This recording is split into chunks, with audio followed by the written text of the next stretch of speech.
পাঞ্জাবি মানেই বুঝতে পারছো আজ কিছু তো একটা আছে। হ্যাঁ, এটা রাখির দিনের ভিডিও নিয়ে চলে এলাম।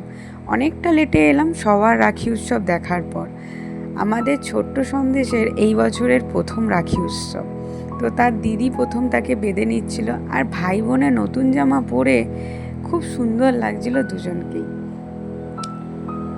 ছোট্ট সন্দেশ ধুতি পাঞ্জাবি পরে দিদির কাছ থেকে রাখি বাঁধছিল। তারপর তার ঠামঠামের কাছ থেকে রাখি বেঁধে নিয়েছিল।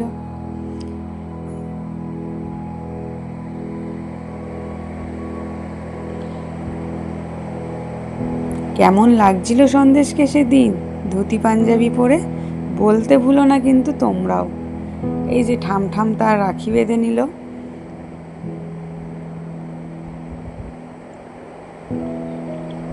তারপরে একটু পাপার কোলে আসার জন্য বায়না হচ্ছিল, কারণ কি সেজেছিল, একটু পাপার কোলে এসে পোজ দিচ্ছিল। তারপর মামার বাড়িতে এসে বেঁধে নিয়েছিল আরেক দিদিভাইয়ের থেকে রাখি।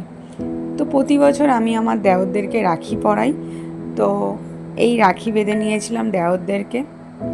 রকি না থাকার জন্য রকির রাখি পরানোর ভিডিও নেই, কিন্তু ছবি অবশ্যই আছে, সেলফি আমরা নিয়েছিলাম।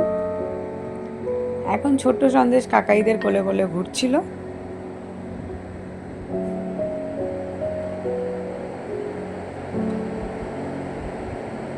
মামাও এসেছিল মায়ের থেকে রাখি বাঁধতে, তো এইভাবে বেঁধে নিয়েছিল রাখি।